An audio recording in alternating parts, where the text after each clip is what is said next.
Welcome, ladies and gentlemen, to The Robbie Rowe Show. I'm your host, Robbie Rowland. You are listening to episode 81 with Joe Moroney.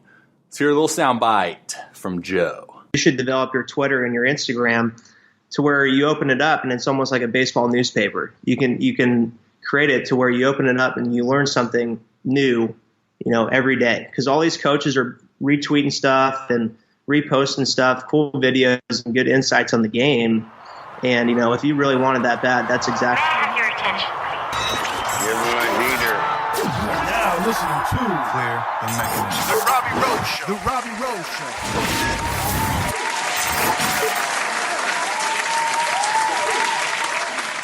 Show. What is going on?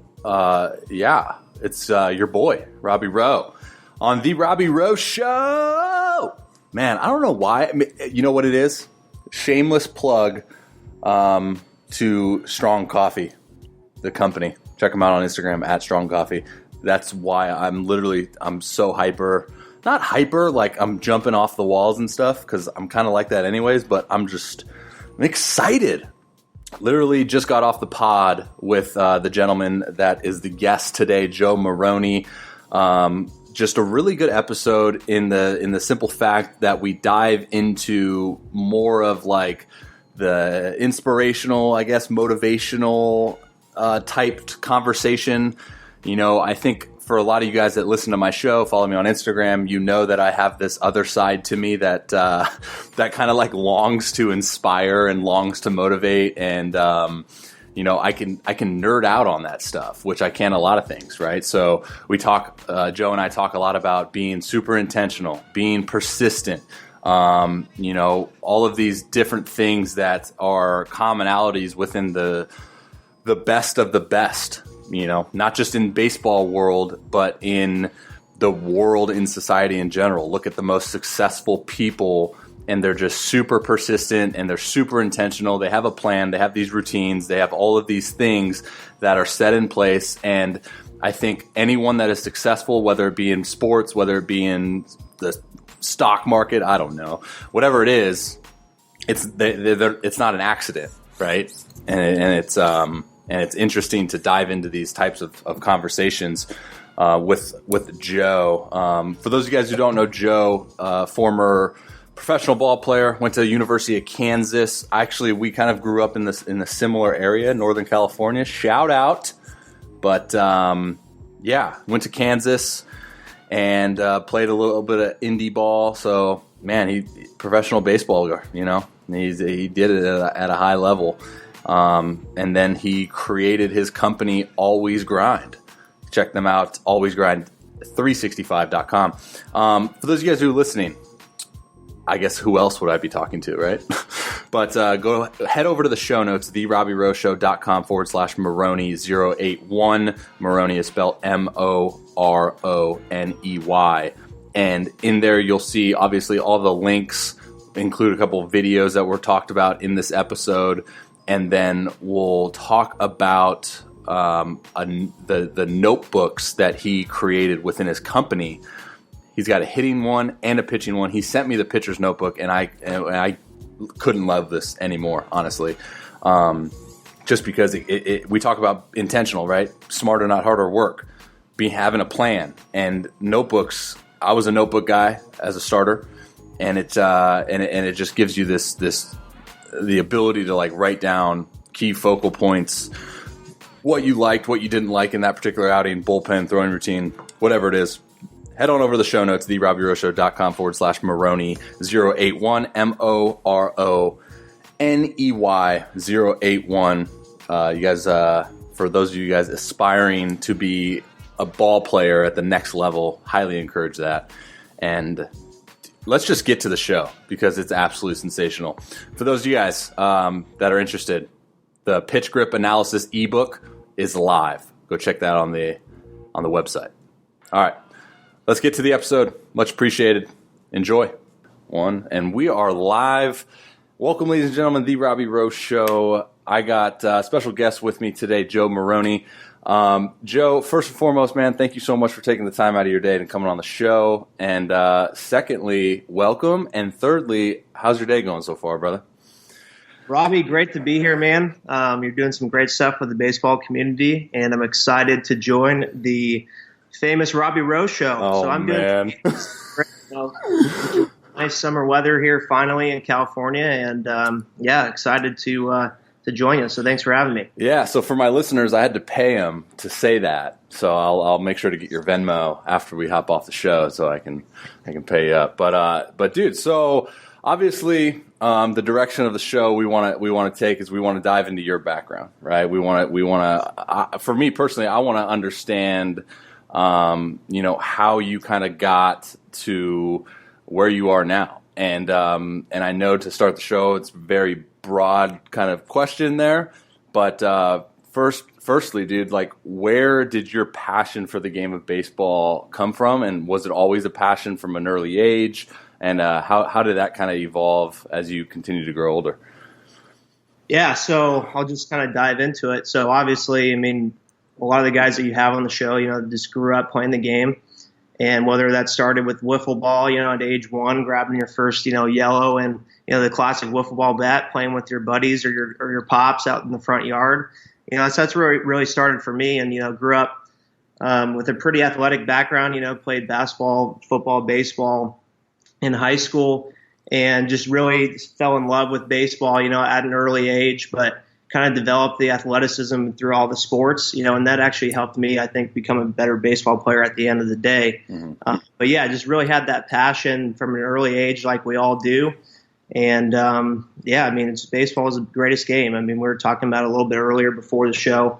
It's the smallest of worlds, and everyone plays it at one point, whether it's t-ball, or if we're lucky, like both of us, to play professionally.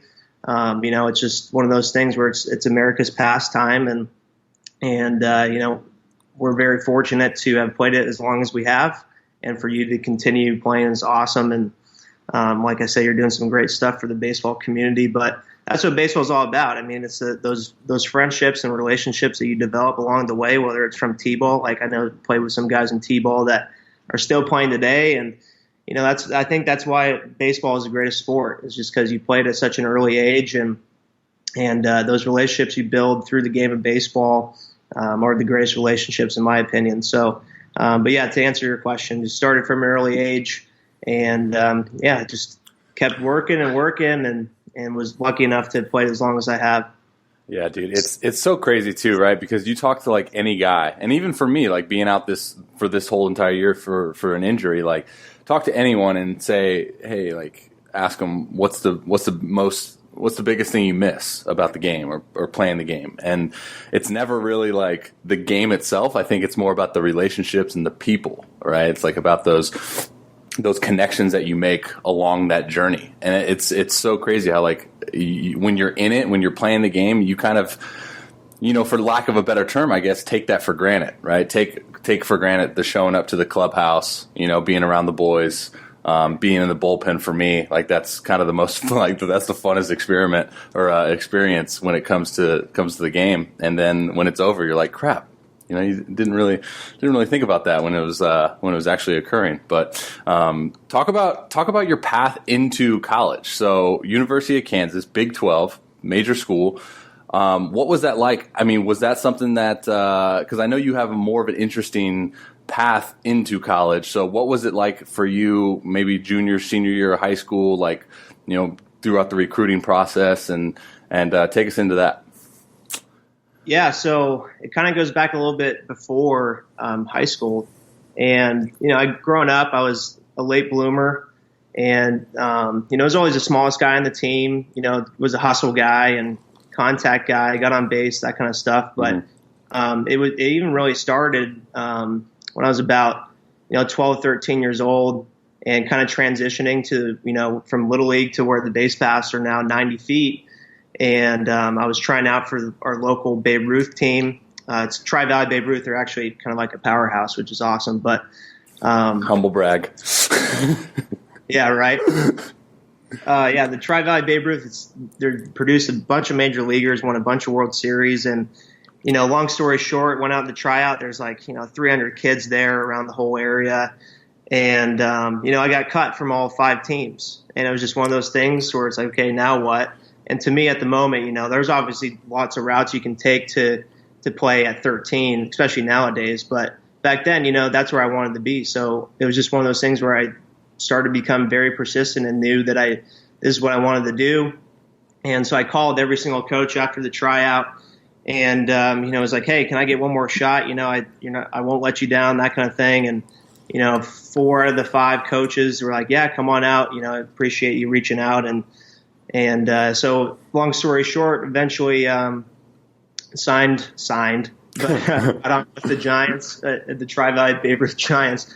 But so just kind of gaining that persistency at an early age was huge for me to kind of have that no fear thing where it's like, hey, this is what I want. And a lot of guys appreciate that. But that kind of piggybacking off of that story is, so move forward to about junior high school. We had a really good high school team, and I think we finished like 9th in the country. What high school did you go to? Amarillo Valley. Ah, okay.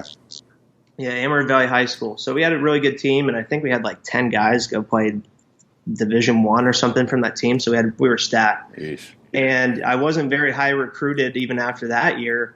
And so it just kind of like senior year comes around, not really recruited, and went to all the camps, did everything I tried to do to be seen. And it was just kind of the same story, like, hey, too small or not a lot of power, that kind of thing. And I went to a senior camp, Santa Clara University. Oh, yeah. And after that, they're like, hey, we don't have any scholarship left, but if you want to walk on, we'd be glad to have you. So I go, okay, perfect. Hey, this is what I want. I wanted to be a Division I baseball player. And I think a couple weeks after that, they fired their entire coaching staff. So once that happens, the new staff doesn't have to bring on any of those recruited walk-on commitments, right? So I think that was about 2 weeks before high school graduation. And obviously there's a bunch of different routes that you can go. You can go to junior college. I wasn't getting drafted, so that was out of the picture. But, it's just kind of, like I was saying, it was just what I learned at 13. So I skipped class for a couple of days, made a huge list of coaches that I wanted to contact. That was probably about a list of 100 college coaches. And, I just skipped class and called all those guys. And lucky enough for me, Rich Price. Yeah, Coach Price. Skip, he's like, hey, you sound like a player that I want in my program. Give us a couple of days, maybe we can fly you out here. So, that was about a week before high school graduation, and he's like, hey, this is what we can do for you. We're bringing in so many guys in the fall, and we're keeping 35. So, if this is something you want to do and take this risk, go for it. And so I was like, hey, I'm a Jayhawk now, and performed in the fall, and then was able to have a decent career out of that. So it was just kind of, I think, really gaining or understanding that persistency and knowing what I wanted at an early age really helped me with that whole process. And I think that just goes to show you, if you really want something, there's plenty of opportunity for you to go get what you want. Yeah, dude, I want to piggyback off of that too, because I'm sure you see it a lot like these days, and I guess I'm starting to get like a bad rep as far as like being the guy that's picking on all these millennials. But everyone wants to we live in this instant gratification society, right? So everyone kind of, and I don't want to say everyone because it's not everyone. I'm being dramatic, but there's a lot of kids that are, that you just don't see that persistency anymore. And I love hearing your story, dude, because it's like, okay, I have a goal. I know what it's going to take to get to that goal, right? As far as I need to call all of these coaches, I need to do X, Y, and Z, and you just do it. There's no complaining, there's no if, and, or buts. It's just like you do it. I think sometimes in the world we live in today, especially like in the baseball industry, we tend, and I can speak from personal experience too, is like we tend to overcomplicate a lot of things. When in reality, if we can just simplify it to that simple equation of, okay, this is my goal, here's the path I'm gonna be basically forced to accomplish my goals, and let's get to work, and kind of leave all the complaining aside. And I tell kids like this all the time is, we have so much connectivity now with internet, cell phones, all this stuff. I don't know about you, but when I was going through my recruiting process, like we had berecruited.com, which was like, dude, I thought it was the most amazing thing ever. and now you can literally go on like a college website and you have access to all of like the coach's emails, the recruiting emails, like the recruit, like all of it. And I just think like there's a lot of kids that, again, I'm not trying to like pick on guys, but just to bring it into like a, painted a picture here is we get really, really fond of excuses, right? Like I can't get seen. I live in a small town. I do this and that and I can't, whatever. And that's why I love this podcast. And that's why I love like being able to network with like guys like yourself, to bring that information to light, and say, hey, dude, I'm literally on my computer right now, and I could go to Google, and I can go to University of Kansas, and I can have Coach Price's email address in 2 minutes, Right. And it's kind of a theme of this show as far as like how bad do you want it, right? How bad do you want success? And not so much to just sit there and say, hey, I want to be successful. Hey, I want to reach my goals. Hey, I want to be a good baseball player. Hey, I want to be this and that. But put it into action, right? Because we know as ball players, it's easy to say it. That's cheap. And then to put that into action, to do it, to be about it each and every day, frickin' always grind 365, Jaffield, dude. Like that's a totally different thing. So, no, I love that story, man. It's just about being persistent, and having a goal and knowing what it's going to take to get to that goal. So, appreciate you sharing that. But I was curious, what year was it that you graduated high school and then the next year at Kansas? Yeah, so I graduated in high school in 2011. So I was there. Oh, okay. You're younger than me. Dang it. I think just a little bit. Yeah, so I think actually with the millennial stuff, I'm actually considered a millennial. I know. But on the stage as you, I'm on the back half, so I think I get some leeway there. But, yeah, well, me too, right? Like we're all, what is it, like 88 was the cutoff or something? I think it's something around there, yeah. So plus or minus 5, and we're both okay. Yeah, we're in there, man. We're in there. But I was going to actually say, kind of piggybacking off your spiel there. I think just patience, progression, and persistency. I guess you can just title it the 3 Ps. And I think that's going to for kids, especially guys that are going through this age with the Twitter, Instagram. And, if there's so many resources out there now to where you can improve yourself. And even if they just followed, Robbie Rowe on Instagram and they're a pitcher, they're going to learn so much stuff. And that's for free, and it's amazing. If you really want it, you can almost create it. And I tell these kids, if I go speak to some guys, your Twitter, shouldn't be, Kim Kardashian or anything like that. You should develop your Twitter and your Instagram to where you open it up and it's almost like a baseball newspaper. You can create it to where you open it up and you learn something new, every day. Because all these coaches are retweeting stuff and reposting stuff, cool videos and good insights on the game. And, if you really wanted that bad, that's exactly what your profile should be. And I think that's going to help them as well with, a coach hops on Twitter, checks out this, this new arm, 18-year-old coming out of high school, Robbie Rowe, and looks at the Twitter and is like, oh man, this guy's all about baseball. This is the guy I want in my program. So you can help you in both ways. Hey guys, got to interrupt this show for just a brief moment for a word from the old advertisers. Dude, I always say like your social media platforms is literally your resume now. Absolutely. And I think it goes unnoticed too, because obviously it can be used for a multitude of different reasons. But it's always going to revert back to what I said earlier about like how bad do you want it? What is your goal? What is your end game? And if your goal for guys, youth ball players that are listening on the show, if your goal is to play at the next level, play professionally, play in the big leagues, right? Right. Then there's certain like protocols that you can do to give yourself the best opportunity moving forward.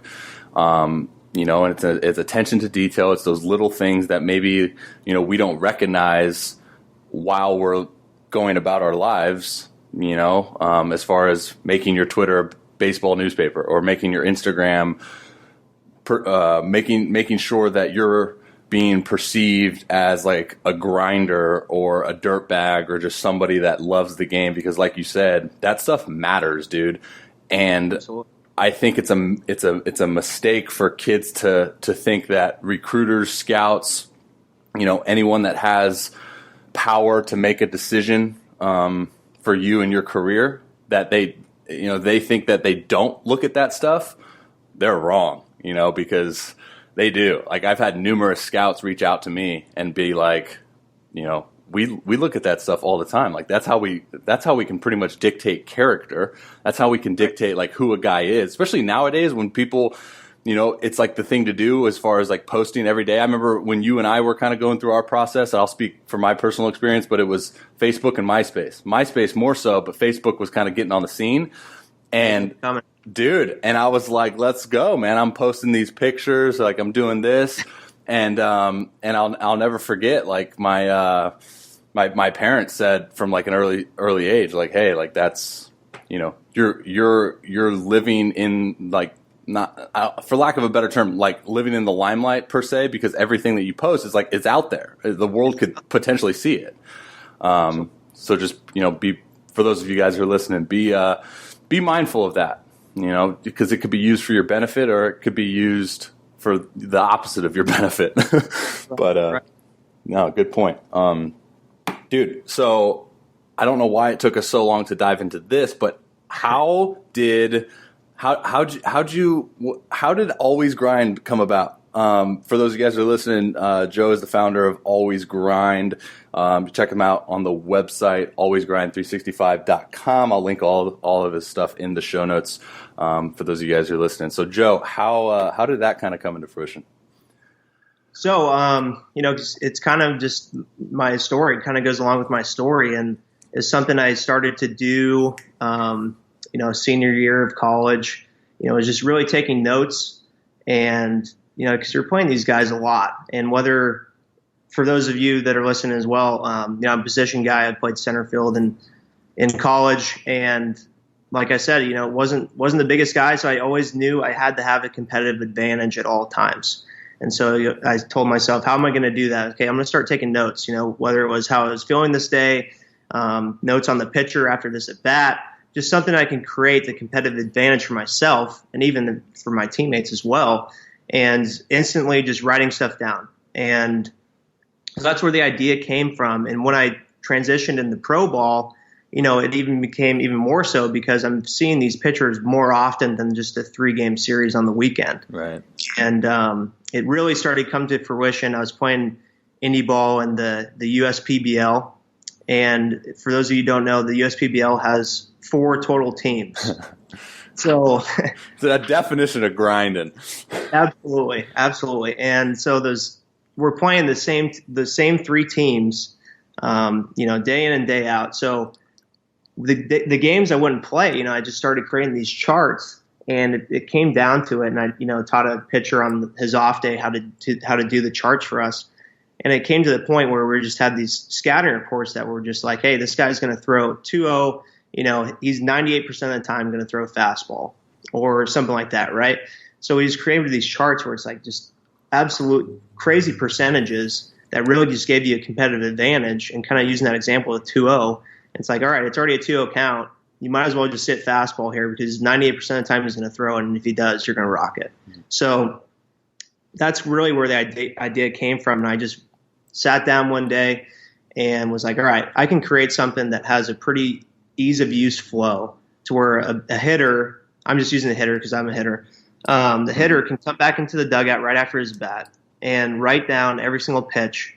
And I created this key to where you don't even have to write it down in the certain counts, because there's too many possible counts in the bat to fit on one page. So I created this flow, this key that you can just write it down and go, okay, boom, I got a single and a 3-1 count. And so I was like, wow, this could actually work. So just did all the due diligence, did, all the printing headaches and all that kind of stuff. And finally got the first notebook and, just really started marketing it out. And obviously with the baseball connections I had, guys started loving it. And, it's just really helpful. And the feedback I'm getting now is tremendous. And I think it just really creates a competitive advantage for whether you're a pitcher, because I do have pitcher's notebooks as well, whether you're a hitter.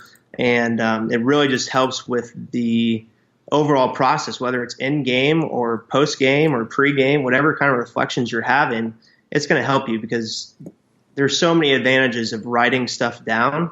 And I can kind of get into almost the science with that as well later. But that's just kind of the idea where it came from. And so to answer your question, that's really where it started. Dude, take me into the process, because this is a very interesting topic for myself included, is like what makes you the way you are? Because I'm sure a lot of kids or even people just listening to this episode, they're hearing you and they're hearing this process of I want to write things down all in hopes to just better my craft, to be a better baseball player, to give myself more of an advantage when I step into the dish.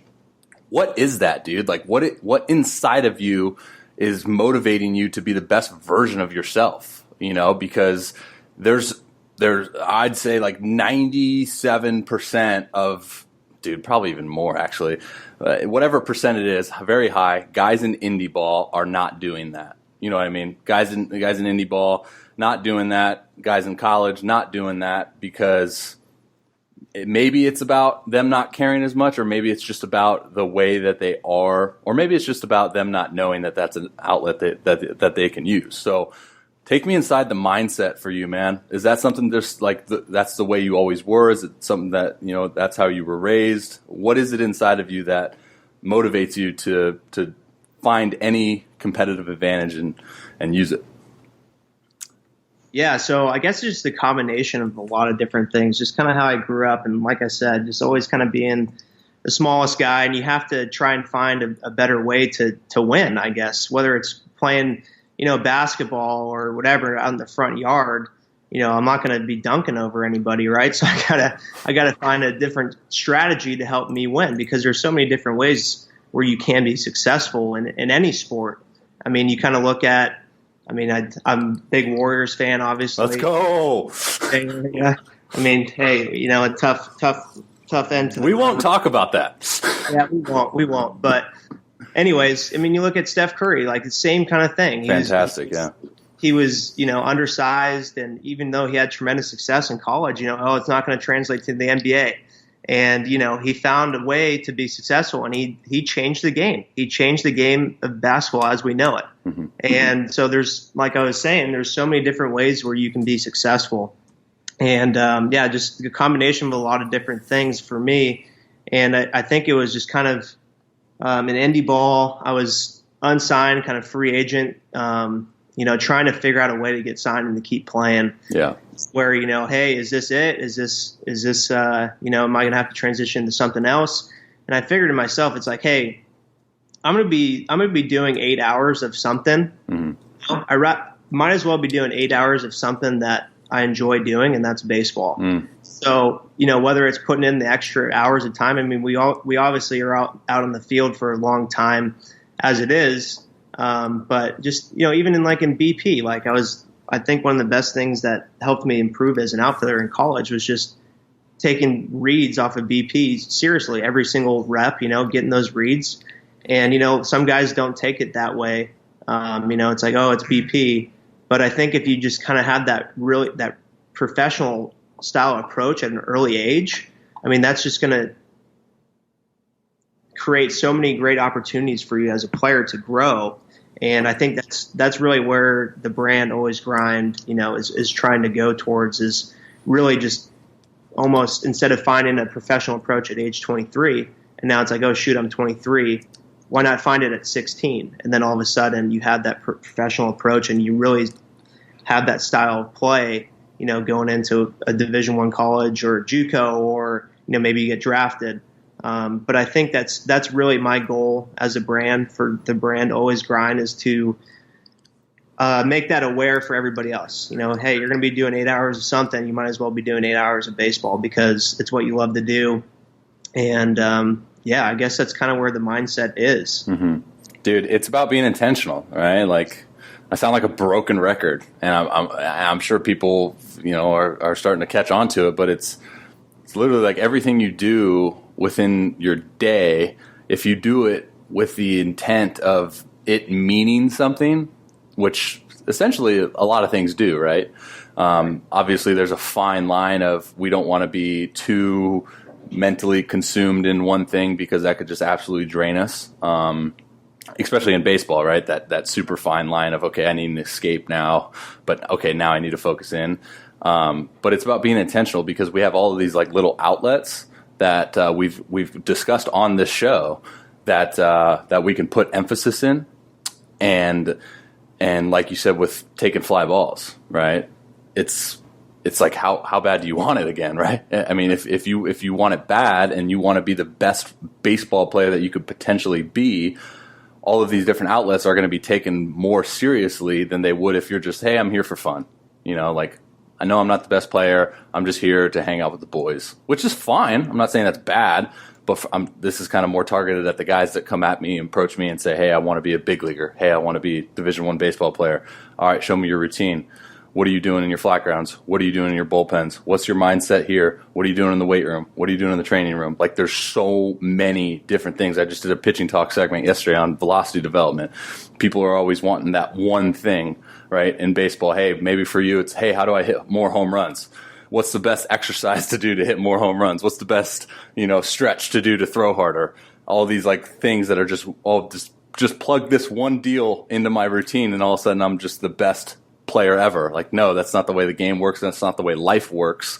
It's saying, hey, I need to take all of these things that I do, and I need to be just super intentional with them, because therefore I'm maximizing my day, I'm maximizing my potential, I'm maximizing my work output.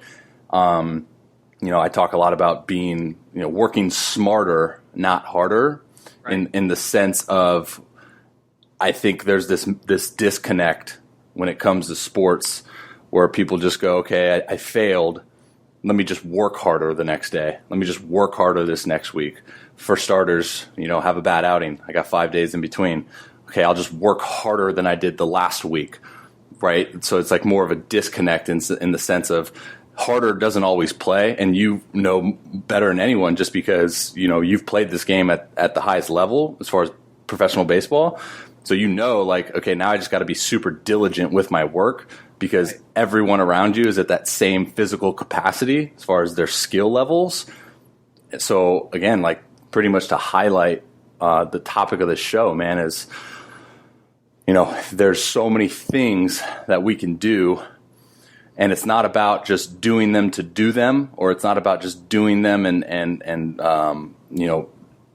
doing so many different things, but it's about being just super intentional with that work, being mindful of why you're doing it, and dude, smarter, not harder. So sorry, I just went on a total rant there. I love like talking about this stuff, dude, but I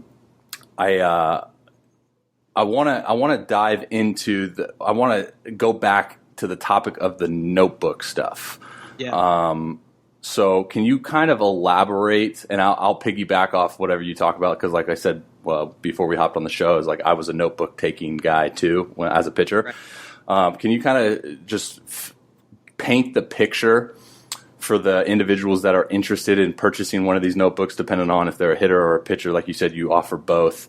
And I think we spoke like a week ago or so. We'll include the links to this in the show notes. For those of you guys who are listening that want to purchase it, that could be found therobbyrowshow.com/Moroney or not O, but 081. Can you paint the picture for the audience as far as like what that looks like from the hitting side and the pitching side, as far as the notebook and the appearance of it, and why would it be beneficial for them? Right, absolutely. So a lot of things we get complimented on is the actual size of it. So it's not 8.5 by 11 standard piece of paper size. It's actually all fit into I think it's 5.25 inches by 8 inches. Mm-hmm. So it's a perfect size to where you can throw it anywhere, whether it's a backpack, your bag, whatever. And it's perfect for the dugout. So the pages alone for themselves So there's 3 different notebooks that we have currently, and I'll start with the hitter's game logs. So the hitter's game log is a template, essentially. And what you can do in that template is, you can write your at-bat number. There's about 6 at-bats on there. You can write in the situation, and there's a diamond there where you can write, okay, I'm facing, so you can write the number 12 on there, write the situation, okay, I'm leading off the inning. You can write your pitch sequence in the next box to the right, and you can write any kind of notes on there. So, okay, Robbie Rowe has a flat fastball. Ouch.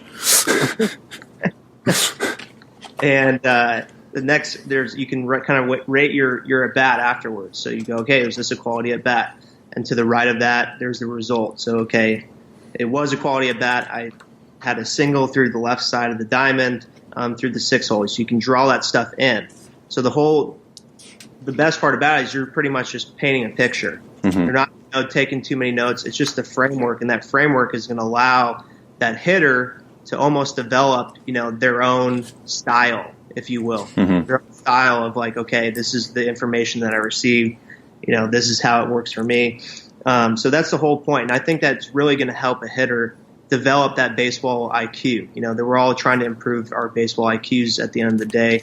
And so with that, there's not a specific way to do it, but I think allowing that individual to create and draw their own picture is going to really help them understand, and get the information they need to be successful.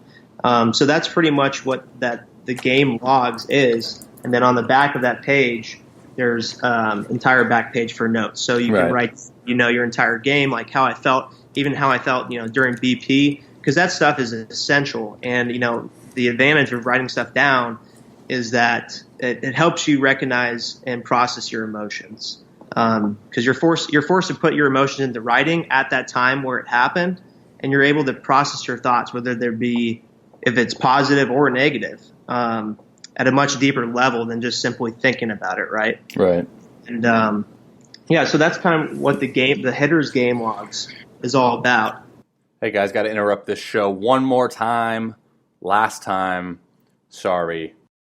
Yeah, I got the pitcher's log I got the pitcher's one right in front of me, dude. And again, thank you for sending me one. But what I love about it is it's not just games. Like, you have pages here for bullpens, pages here for routines. I talk a lot about,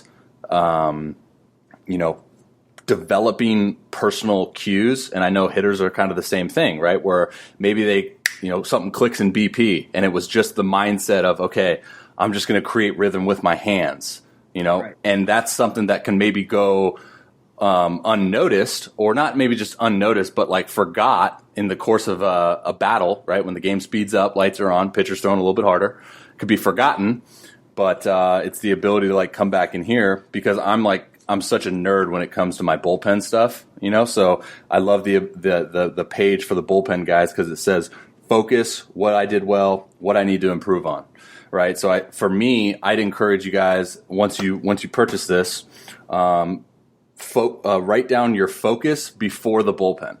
Have an intentional plan before your pen. And this could even be like a flat ground. This could be, it doesn't even necessarily have to be the bullpen, just the throwing routine that particular day.